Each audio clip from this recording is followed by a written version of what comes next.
नमस्ते। कभी सोचा है कि कोई एक आध्यात्मिक आइडिया पूरी दुनिया को बदल सकता है? आज हम एक ऐसी ही बहुत ही अनोखे स्पिरिचुअल प्रोजेक्ट की बात करेंगे जिसका गोल ठीक यही है। तो चलिए बिना किसी देरी के शुरू करते हैं। अच्छा, तो इस पूरी फिलॉसफी को समझने के लिए हम इसे 4 हिस्सों में देखेंगे।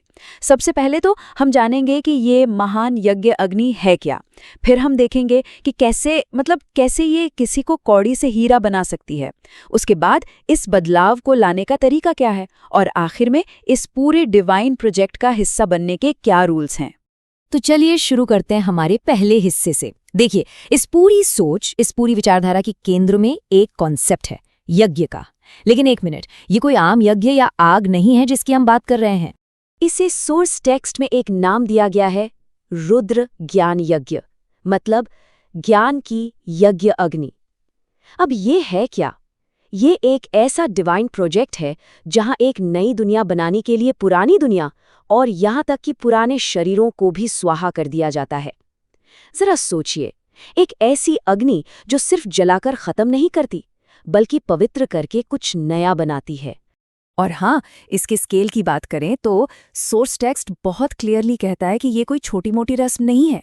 ये एक बेहद का यज्ञ है, मतलब इतना विशाल कि इसमें पूरी की पूरी दुनिया को ही आहुति के तौर पर देखा जाता है।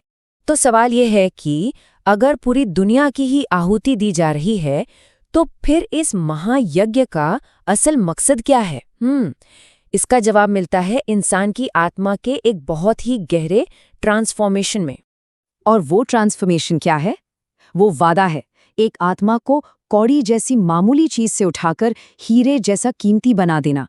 ये सिर्फ एक छोटा मोटा सुधार नहीं है, नहीं, ये तो पूरा कायापलट है, एक टोटल ट्रांसफॉर्मेशन। सोर्स टेक्स्ट में ना आत्मा की इस बिफोर और आफ्टर वाली स्टेट को समझाने के लिए बहुत स्पेसिफिक शब्द हैं। पतित से पावन बनना, यानी जो आध्यात्मिक रूप से गिरा हुआ है उससे उठकर पवित्र बनना। और आसान शब्दों में कहें तो भ्रष्टाचारी से श्रेष्ठाचारी बनने का सफर।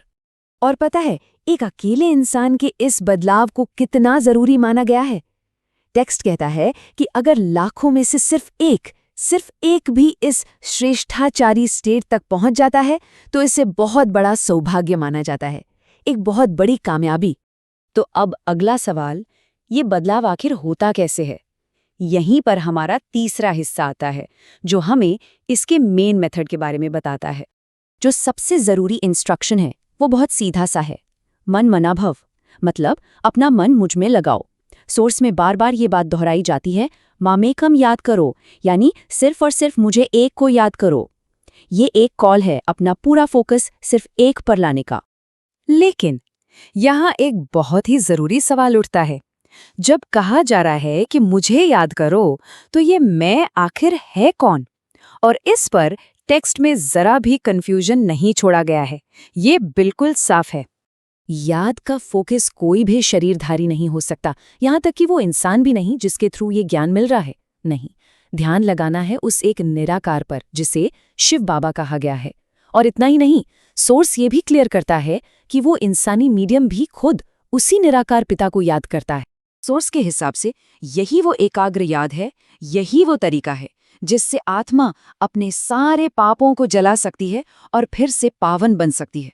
बिल्कुल वैसे ही जैसे सोना आग में तपकर एकदम खरा हो जाता है, कुंदन बन जाता है। ठीक है, तो चलिए अब अपने फाइनल सेक्शन पर चलते हैं। देखते हैं कि ये सारी फिलॉसफी प्रैक्टिकल लेवल पर कैसे काम करती है। मतलब जो लोग इस स्पिरिचुअल प्रोजेक्ट से जुड़े हैं उनके लिए क्या नियम हैं, क्या कायदे हैं। सबसे पहली और सबसे जरूरी चीज है इस यज्ञ के लिए, यानी इस प्रोजेक्ट के लिए, एक बहुत ही गहरा सम्मान। इसे एक पवित्र जगह की तरह देखा जाता है जिसकी देखभाल बहुत प्यार से, बहुत इज्जत से और पूरी सावधानी से होनी चाहिए। और इसके लिए कुछ बहुत ही क्लियर रूल्स भी हैं।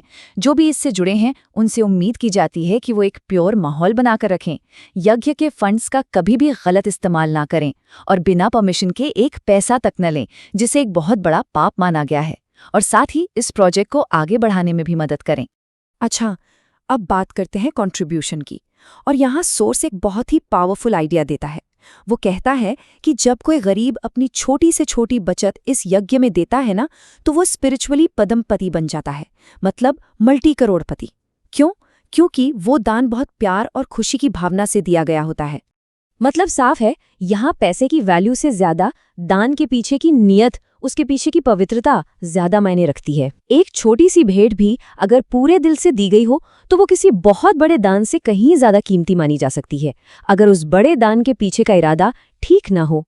तो कुल मिलाकर इस आध्यात्मिक रास्ते पर कामयाबी का जो सीक्रेट है, सोर्स के मुताबिक वो बस एक ही सिद्धांत पर टिका है, सच्चे साहिब को एक सच्चे दिल से, साफ दिल से राजी करना। यहाँ धोखे या दिखावे के लिए बिल्कुल कोई जगह नहीं है। तो आखिर में हम इसी एक सवाल के साथ इस चर्चा को समाप्त करते हैं। ये सोर्स टेक्स्ट एक बहुत ही अलग और गहरा आइडिया सामने रखता है। क्या ऐसा हो सकता है कि एक नई दुनिया की चाबी किसी बाहरी क्रांति में नहीं, बल्कि हमारी चेतना के अंदर एक बहुत ही फोकस्ड काम में छिपी हो, सिर्फ याद करने के एक सरल से काम में? इस पर सोचा जा सकता है।